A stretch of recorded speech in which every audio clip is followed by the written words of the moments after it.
Bueno, desde el lunes y a partir de esta noticia que nos sorprendió a todos, venimos hablando, por supuesto, y lo vamos a seguir haciendo, del Papa Francisco, ¿no?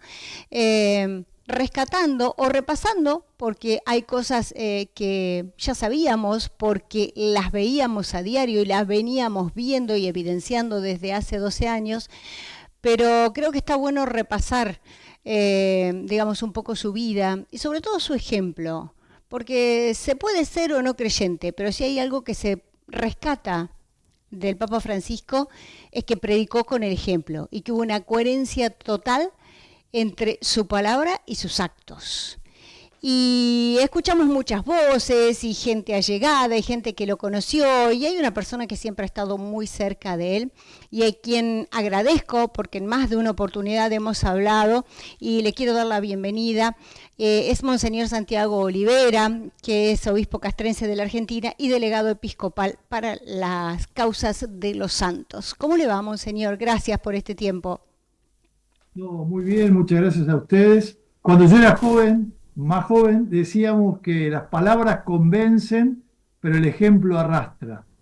Y realmente, hasta último momento, el Papa Francisco nos predicó con su ejemplo, porque con esa frágil salud, sin embargo, no dudó el Viernes Santo de ir a la cárcel, como siempre lo hacía, y no dudó también ese domingo recorrer por la Plaza de San Pedro con su papamóvil, expuesto a no cuidarse, ¿no? Y a entregarse, sí, hasta el extremo, sin límite. Bueno, en algún momento, y usted me lo recordará mejor, él se refirió, ¿no?, a la muerte y a cómo en todo caso quería, ¿no?, que la muerte le llegara, sin sorprenderlo, como poder esperarla, y creo que eso fue lo que hizo, ¿no?, hasta último momento y despidiéndose de todo.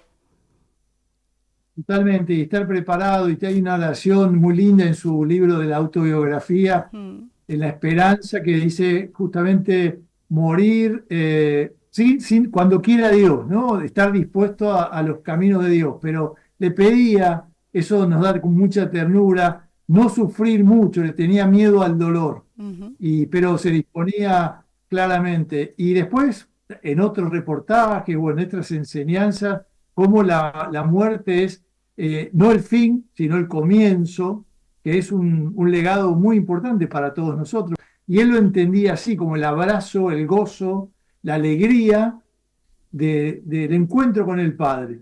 Y sin duda, no el final, sino el comienzo.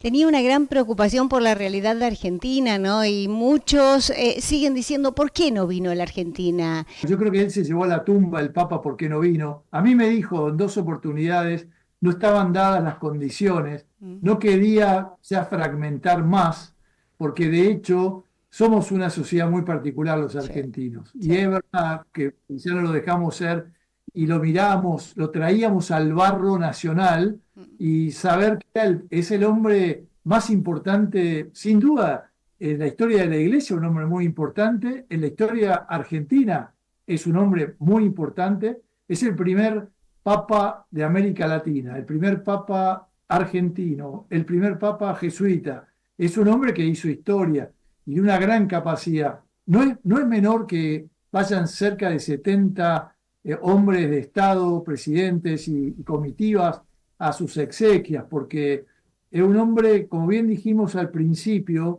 que él predicó, y la fuerza que tuvo fue la unidad de la vida, ¿no? El ejemplo es fundamental, fue la palabra, pero él era un convencido que a veces hay que hablar, pero que ya el modo, la manera hablaba. Y es verdad que también Bergoglio era, el Papa Francisco era un hombre, Claro. tendría su corazón, tendría sus miradas, a veces tendría sus situaciones, a veces podría estar más alegre o menos alegre, o más. ¿Qué es eso? No podemos hacer un estudio real, pero lo que sí sabemos es que no se dieron las condiciones, tampoco los visitaba en los tiempos de elecciones, él pensaba venir, como bien dijo, y después se postergó, y la historia lo dirá, pero hay que mirar para adelante. Todo lo que él dio, y él vivió muchos años en la Argentina, y los mismos algunos presidentes le escapaban, no iban a sus Tedeum porque no querían escuchar su voz, porque enfrentó con la realidad, porque ponía su mirada en los más pobres, en los más necesitados, nos hacía recordar lo esencial y lo importante, como lo hizo de Papa. Sí, claro. Su primer viaje a Lampedusa, todo el tema de los inmigrantes, el tema del Mediterráneo convertido en cementerio, como dijo, palabras fuertes, las periferias, pero era un hombre que puso Monseñor, recuerdo ahora que usted nombra todo esto, Myanmar. ¿Cuántos católicos debe haber en Myanmar cuando él va y con toda esta presión que había, ¿no?, para defender estas minorías perseguidas?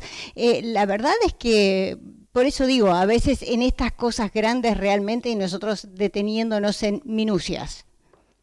totalmente de acuerdo, totalmente de acuerdo. Y era el Papa del mundo, era argentino, pero era el Papa de todos, no era el Ujú. Papa nuestro, y priorizó, estoy seguro, algunos países que nunca había ido un Papa o que tenía que estar, trabajar por la paz, por el encuentro, por la cultura del encuentro, Ujú. y bueno, nos tocó que no vino. A mí me da pena, nos da dolor a todos, pero también sabemos de su sabiduría y que él manejaba los tiempos y que él conoce o conocía mucho más que nosotros, que tenemos una mirada más parcial. Hablábamos de la imagen, ¿no? Y realmente de cómo predicó a través de la imagen. Y pienso en tantos detalles, ¿no? Y pienso en su vestimenta blanca y nunca el rojo. Dejó muy claro todo de entrada con esto y lo mantuvo, ¿no? Y pienso en sus zapatos y pienso en su cruz de plata, que creo que es la misma que tenía desde que se ordenó como obispo, y en el anillo. Y digo, wow, cuántos ejemplos realmente, ¿no? Lo dijo, lo hizo. Y escuché ayer respecto a su herencia, que no tiene absolutamente nada porque hasta renunció a ese sueldo que cobran los obispos allá, que son 3.500, $4.000, y que él renunció a todo y que encontraron solamente $100. Era lo único que tenía. Es una cosa increíble como ejemplo.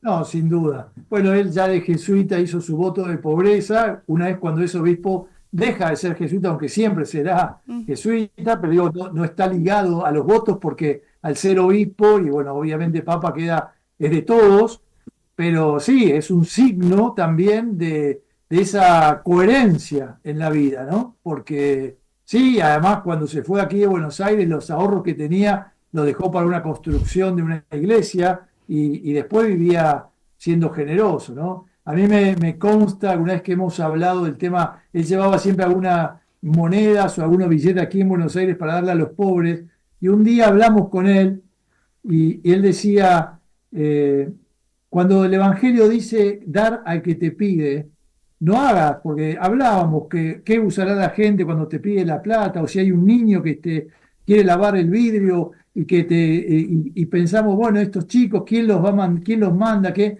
Y me dijo, Santiago, el Evangelio te pide que des, no que hagas un estudio a dónde va la plata que vos das. Impresionante.